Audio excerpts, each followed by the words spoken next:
नमस्कार, स्वागत आहे आपल्या नवीन एका व्हिडिओमध्ये। देवेंद्र फडणवीस यांनी माहिती दिल्यानुसार 50,000 रुपयाची जी वाढ केलेली आहे त्याच्यामध्ये त्यांनी असं सांगितलं आहे की तुम्हाला 50,000 रुपये ही वाढ पूर्ण घरकुलासाठी देण्यात येईल। मात्र ही माहिती ज्यावेळेस GR समोर आला त्याच्यामध्ये लक्षात आलं आहे की देवेंद्र फडणवीस यांनी दिलेली माहिती ही खरी नसून खोटी आहे। कारण ज्या वेळेस पत्रकार देवेंद्र फडणवीस यांच्याशी चर्चा करत होते त्यावेळेस देवेंद्र फडणवीस यांनी सांगितलं होतं की आम्ही त्या प्रधानमंत्री घरकुल आवासाअंतर्गत असो रमाई घरकुल आवासाअंतर्गत जो कोणी घर बांधेल त्याला 50,000 रुपये मोफत दिले जातील।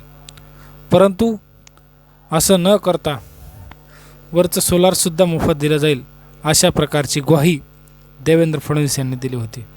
मात्र बोड्यात सगळं जे काही बोलले होते त्याच्यामध्ये आज जो GR 2 दिवसापूर्वी निघाला त्याच्यामध्ये जाहीर करण्यात आलं आहे की 35,000 रुपये अनुदान स्वरूपात शेतकऱ्याला दिले आपले अनुदान स्वरूपात घरकुलधारकांना दिले जातील आणि इतरत्र जे काही पैसे आहेत उरलेले 15,000 रुपये ते 1 किलोवॅटपर्यंत सोलार बसवण्यासाठी अनुदान स्वरूपात ते रक्कम तुम्हाला दिली जाईल। मग मित्रांनो, जे काय आश्वासन जे काय शब्द सरकारने प्रत्येक घरदात्यांना दिला होता, प्रत्येक घरकुल मंजूर होणाऱ्या प्रत्येक यांना दिलेला असून तो खरा शब्द नाही हेच यामधून दिसून येत आहे।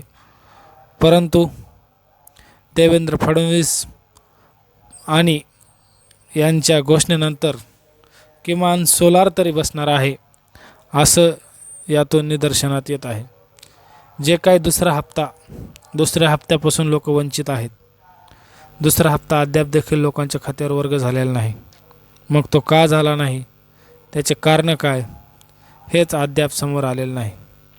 परंतु ज्यावेळेस प्रशासनासमोर पत्रकार विचारायला जातात त्यावेळेस सरकारकडून पत्रकारांना उडवाउडवीची उत्तरे दिली जातात।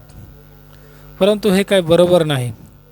कारण ज्यावेळेस प्रशासनाला लोक विचारायला जातात त्यावेळेस त्यांना सांगितलं जातं नक्कीच तुम्हाला ह्या 2 दिवसामध्ये त्यांचा हप्ता मिळून जाईल, नक्कीच तुम्हाला 4 दिवसामध्ये तुमच्या खात्यावर पैसे येतील।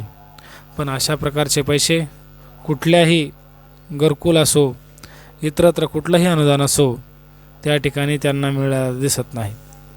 म्हणून या सरकारचं नाकर्तेपणा पुढे येत असून त्याला कुठंतरी लपवण्यासाठी, त्यांची बाजू भक्कम दाखवण्यासाठी कुठंतरी डाव आहे अशा प्रकारचं विरोधक बोलत आहेत।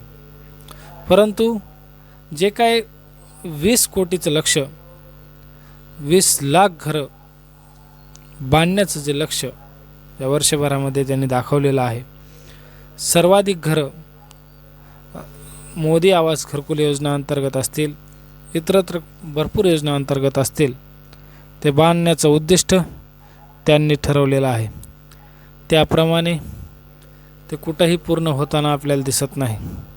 म्हणून हे सरकार, मायबाप सरकार, प्रत्येक घरकुलवासियांना ज्याला घर नाही, बेघर आहे, त्याला खरंच घर देईल का आणि त्याच्या आशा आकांक्षा पूर्ण करेल का हा मोठा प्रश्न आहे।